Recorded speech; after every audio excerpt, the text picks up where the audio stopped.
क्योंकि बूथ के अंदर पैरामिलिट्री फोर्स के जो लोग हैं वो किसी ऐसे व्यक्ति को अंदर जाने नहीं दे रहे जिनके पास पर्ची ना हो, जो वोटर ना हो। बाहर अगर कोई हंगामा हो रहा तो उसका चुनाव की प्रक्रिया पर या वोटिंग पर कोई असर नहीं है। मुर्शिदाबाद और मालदा में कई जगहों से इस तरह खबरें आई कि बाहर दो दलों के कार्यकर्ता, और ऐसा होता है चुनाव में कि गर्मा गर्मी हो जाती है, वोटरों को रिझाने की, लुभाने की आखिरी दम तक लोग कोशिश करते हैं, दूसरा व्यक्ति उसको हस्तक्षेप करता है। तो इस तरह घटना फिलहाल अगर मुर्शिदाबाद की बात करें तो मैं यहाँ पर देखिए चुनाव शांतिपूर्ण ढंग से चल रहा है। लोग आते हैं ऑटो से, रिक्शा से, अपने मतदान का प्रयोग करते हैं, मतदान करते हैं, उसके बाद चले जाते। देखिए जैसे ये लोग हैं वोट करके आ रहे हैं और सीधे जो है यहाँ से कैसे आप लोग आए? आज तो वाहन बंद है, कैसे आए आप?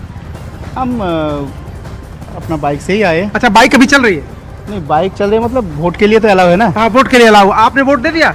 जरा दिखाइए, ये देखिए, आप जरा दिखाइए। ये देखिए, ये लोकतंत्र की जो तस्वीर है, सबने अपने मताधिकार का प्रयोग कर लिया। क्या महिलाओं के क्या मुद्दे हैं, दिमाग में क्या चलता है जब वोट देने आते हैं? महिला का क्या है, घर ठीक से चले, परिवार ठीक से चले, बस। सिर्फ घर ही नहीं चलाना, देश भी चलाना महिलाओं को। भी तो चलाना है। हाँ, चलाना है। जरूर जरूर। देखिए, उनको चलाना है, आप कह रहे हैं घर चलाना है। आपको क्या चलाना है? देश चलाना है, घर चलाना है, चुनाव लड़ना है, कभी नेता बनना है कि नहीं? नहीं बनना है। क्या बनना है? घर में पसंद है। ओ, तब तो जो ये कह रहे हैं वही बात आप भी कह रहे हैं। अच्छा, आपने वोट दे दिया? हाँ, दे दिया। क्या दिमाग में था जब आपने वोट दिया?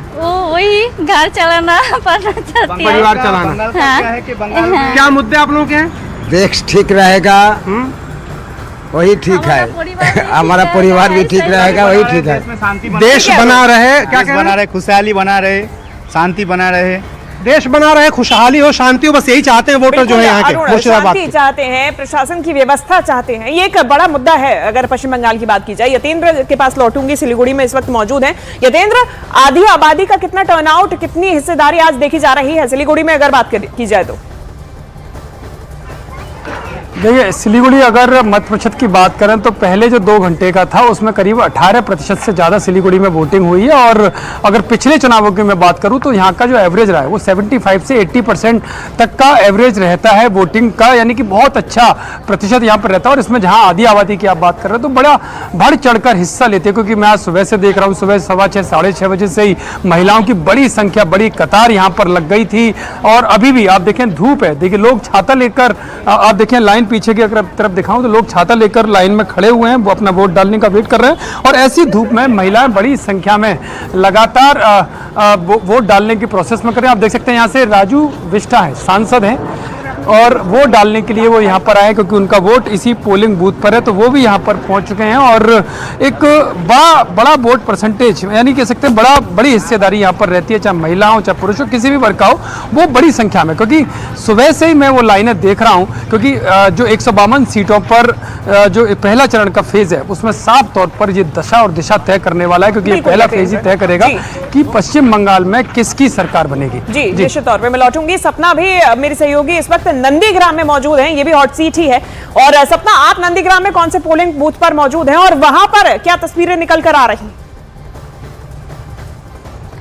नंदीग्राम के एक पोलिंग बूथ पर हम हैं और मैं आपको तस्वीरें दिखाऊं जिस तरीके से चुनाव आयोग ने व्यवस्थाएं की हैं। पहले कुछ लोगों को सिर्फ अलाउड है कि वो जब वहां से कंप्लीट हो जाएंगे उसके बाद बाकी लोगों को अलाउ किया जाएगा। जो केंद्रीय बल है वो लगा हुआ है, सबकी पर्ची जांची जा रही है, उसके बाद ही किसी को आने दिया जा रहा है। महिलाओं की अपनी अलग लाइन, बहुत दुरुस्त व्यवस्था है। यहाँ के लोगों का भी ये कहना है शांतिपूर्ण तरीके से चुनाव जो करवाए जा रहे हैं वो अपने आप में ऐतिहासिक। आप देखिए केंद्रीय बल की जो एक टुकड़ी है वो लगातार गश्त कर रही है। इधर आप देखिए कि आपको लगातार ये जवान नजर आएंगे। उधर पूरी की पूरी, जो अभी अरुण ने एक बात कही थी कि 100 मीटर का दायरा रखना है, वो भी पूरा का पूरा मेंटेन किया जा रहा है कि कुछ वोटर्स जो अंदर गए हैं जब वो कंप्लीट हो जाएंगे उसके बाद इन वोटर्स को जाने दिया जाएगा। पर्ची पूरी तरीके से चेक की जा रही है और ई रिक्शा से लाने का काम। ये आप मान लीजिए कि चुनाव आयोग ने जो कहा वो करके दिखा रहा है। पहले चरण का ये चुनाव इस बात को बता रहा है कि जो उसने वादा किया था कि ये शांतिपूर्ण तरीके से चुनाव कराया जाएगा, जिसका मत है वो जरूर जाए, मत का प्रयोग करे, अपने अधिकार का इस्तेमाल करे, किसी तरीके से कोई भी शांति भंग नहीं होने दी जाएगी। आज का दिन देखिए, 5 साल नेताओं के होते हैं, 1 साल जनता का होता है, आज का दिन जनता का है। और सबसे अच्छी बात यह है, मैंने इतने खड़ा कर रही है। बीजेपी यह आरोप लगा रही है कि ममता के शासनकाल में बंगाल में सिंडिकेट, माफिया, गुंडा राज हावी रहा। इसी व्यवस्था को खत्म करने का संकल्प पार्टी ले रही है। टीएमसी कहती है कि उसने बंगाल की पहचान, उसकी संस्कृति, आमी बांग्ला और वो जो बंगाल अस्मिता है उसकी और बंगाली के हितों की रक्षा उसने की है, यानी टीएमसी ने। इन तमाम सियासी आरोप प्रत्यारोप के बीच आज 16 जिलों की 152 सीटों पर मतदान हो रहा है और कुल मिलाकर 1478 जो उम्मीदवार हैं वो चुनावी मैदान में हैं। अच्छा, मतदान के लिए जो आंकड़ा आया है वोटर्स का 5 लाख के लगभग बताया जा रहा है फर्स्ट टाइम वोटर्स हैं और लगभग 3 करोड़ 60 लाख जो हैं वो वोटर्स इस बार इन तमाम नेताओं की किस्मत को लॉक कर रहे हैं। सुरक्षा के लिहाज से भी अभूतपूर्व इंतजाम किए गए हैं। पहली बार बंगाल की सड़कों पर बख्तरबंद गाड़ियां नजर आ रही हैं। आप डबलिंग करते हुए नहीं दिखाई दे सकते बाइक पर। 44,378 पोलिंग स्टेशंस की सुरक्षा के लिए 2,407 सुरक्षा बलों की कंपनियां तैनात की गई हैं और वोटिंग शुरू होते ही कई इलाकों में लंबी लंबी कतारें खुद न्यूज 18 इंडिया ने अपने दर्शकों को दिखाई है, जिसमें महिलाएं बढ़ चढ़कर हिस्सा लेती हुई नजर आ रही हैं, अपने मताधिकार का इस्तेमाल कर रही है। अब सबकी निगाहें इस बात पर टिकी हुई है कि क्या टीएमसी सत्ता बचा पाती है या बीजेपी बंगाल में खेला कर जाती है। वहां तमिलनाडु में भी आपको इसी तरीके के कुछ चुनावी गणित जो है वो दिखाई देगी, क्योंकि वहां एआईएडीएमके डीएमके के साथ कांग्रेस है, एआईएडीएमके के साथ बीजेपी है, लेकिन तीसरा कोण आ रहा है टीवीके की तरफ से, जो थलपति विजय की नई पार्टी है। हमारे साथ तहसीन पुनावाला राजनीतिक विश्लेषक कांग्रेस का पक्ष रखते हैं, मौमिता चक्रवर्ती राजनीतिक विश्लेषकर्ताओं से झड़प हो गई। हुमायूं कबीर का आरोप है कि मुर्शिदाबाद में पोलिंग बूथ पर टीएमसी ने बमबारी की, जिसके बाद वो वहां पहुंचे और टीएमसी कार्यकर्ताओं से झड़प हो गई। हालात इतने बिगड़ गए कि दोनों पार्टी के कार्यकर्ताओं को खदेड़ने के लिए पुलिस को लाठी चार्ज तक करना पड़ा। ये तस्वीरें आपके सामने, ये मुर्शिदाबाद की तस्वीरें हैं। न्यूज 18 इंडिया पर एक्सक्लूसिवली आप ये तस्वीरें आप देखिए किस तरीके से कार्यकर्ता सुरक्षा बलों के साथ झड़प करते हुए नजर आ रहे हैं। आपस में पहले झड़प हुई और जब सुरक्षा बलों ने शांति प्रयास किया वहां पर भी झड़प देखी गई। ये तस्वीरें आपके सामने मुर्शिदाबाद से, यहाँ की नोदा विधानसभा सीट से हुमायूं कबीर चुनाव लड़ रहे हैं और यहीं पर ये झड़प देखी गई जहां पुलिस ने लाठी चार्ज किया ताकि लोगों को खदेड़ा जा सके। ये वो कार्यकर्ता है जो टीएमसी का समर्थन कर रहे और साथ ही साथ दूसरी तरफ आमने सामने हुमायूं कबीर के कार्यकर्ता। वो साला हबीब चोर है, वो हबीब चोर है।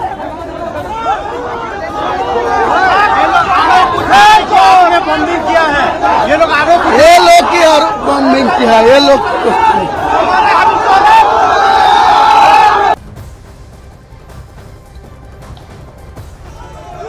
हुमायूं कबीर ने इस दौरान टीएमसी के कार्यकर्ताओं पर बमबारी करने का आरोप लगाया। हुमायूं कबीर ने कहा कि यहां पर टीएमसी कार्यकर्ताओं द्वारा बमबारी तक कर दी गई और इसके बाद दोनों ही कार्यकर्ताओं में झड़प हो गई। यानी कि टीएमसी कार्यकर्ता, टीएमसी वो पार्टी जहां से हुमायूं कबीर पहले निकाले गए, उन्होंने फिर बाद में अपनी नई पार्टी बनाई चुनावों के कुछ महीने पहले ही और इसी पार्टी के अध्यक्ष रहते हुए इस सीट से, मुर्शिदाबाद की नोदा विधानसभा सीट से इस वक्त चुनावी मैदान में है और यहाँ पे आमने सामने दोनों ही कार्यकर्ता नजर आए, जिसके बाद पुलिस को लाठियां तक भांजनी पड़ी। हम ज्यादा जानकारी लेंगे, मेरे सहयोगी अरुण हमारे साथ जुड़ गए। अरुण, फिलहाल क्या स्थिति बनी हुई?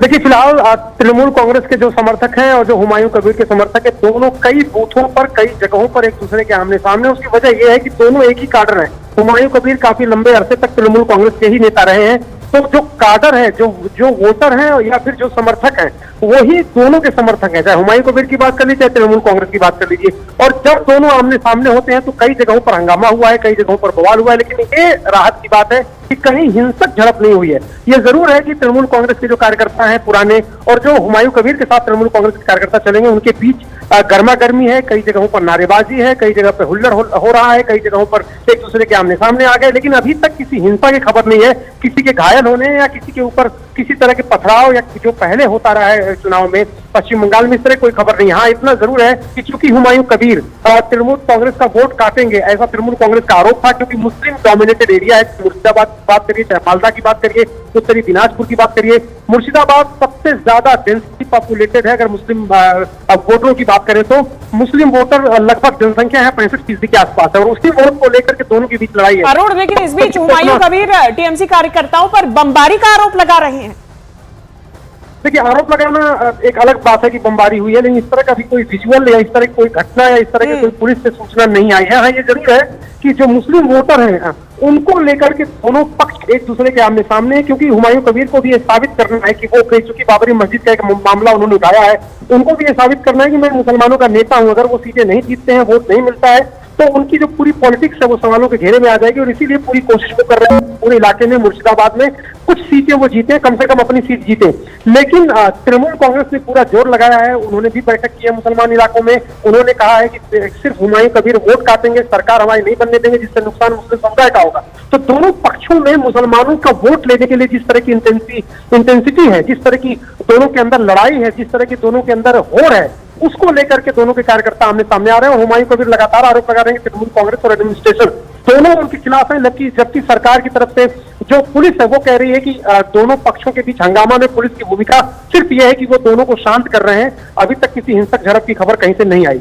क्या यह पूरा मामला शांत हुआ है अरुण, कि अभी भी पुलिस जुटी हुई है इन्हें खदेड़ने में? किसी को हिरासत में लिया गया इस दौरान? देखिए, ये मामले ऐसे हैं कि गांव में दो पक्ष हैं, दोनों पक्ष एक दूसरे से 25 मीटर दूर, 20 मीटर दूर, कहीं पर 50 मीटर दूर हैं, कहीं आमने सामने हैं, और हंगामा करते हैं। जैसे ही पैरामिलिट्री फोर्स के जवान आते हैं वही भाग जाते हैं दोनों। तो ये हंगामे पूरे दिन कहीं ना कहीं आपको देखने सुनने को मिलेंगे। लेकिन पैरामिलिट्री फोर्स और पुलिस के रहने से फायदा ये हो रहा है कि दोनों पक्षों को समय रहते अलग कर दिया गया, दोनों पक्षों को एक दूसरे के सामने भिड़ने के तक की स्थिति नहीं आने दी गई। तो ये अच्छी बात है कि अभी तक फिलहाल किसी हिंसक झड़प की खबर नहीं। हाँ, इक्का दुक्का ऐसे इंस्टेंस हैं जहां पर माहौल तनावपूर्ण है, वहां पर पुलिस की मौजूदगी है, पैरामिलिट्री फोर्स है, प्रशासन के लोग वहां पर मौजूद है। तो अभी कई इलाकों में कई जगहों पर तनाव है, यहाँ पर मुर्शिदाबाद में इस बात से इनकार नहीं किया जा सकता, लेकिन बहुत ज्यादा स्थिति नियंत्रण के बाहर नहीं दिख रही है, काबू में है स्थिति। ठीक है, शुक्रिया अरुण तमाम जानकारी के लिए। और मुर्शिदाबाद से फिलहाल ये तस्वीरें सामने आई, लेकिन फिलहाल स्थिति काबू में है, क्योंकि पुलिस भारी संख्या में यहां मौजूद है। सुरक्षा बलों की तैनाती यहां पर पहले से ही की गई थी। ये सेंसिटिव इलाका अगर माना जाए, क्योंकि यहां पे टीएमसी के कार्यकर्ता और हुमायूं कबीर के समर्थक आमने सामने भिड़े हुए खड़े हुए नजर आ रहे हैं। और ऐसे में दोनों ही कार्यकर्ताओं के बीच में बार बार झड़प अलग अलग इलाकों से सामने आ रही, देखी जा रही। अब ये देखिए, ये तस्वीरें आपके सामने का कोशिश करेंगे। हम तो बोले थे ये तो उन लोग का मैकेनिज्म है, वो सोच रहे बमबाजी करके वोट को बाधा देंगे, वोटर को आने नहीं देंगे। ऐसा तो नहीं हो सकता है, एकदम होगा ही। आज क्यूआरटी है, इलेक्शन कमीशन है, उनको देखना पड़ेगा। लेकिन ये करेगा टीएमसी, ये तो मालूम ही है, पहले दिन सुबह ही हम बोल दिए थे आपको।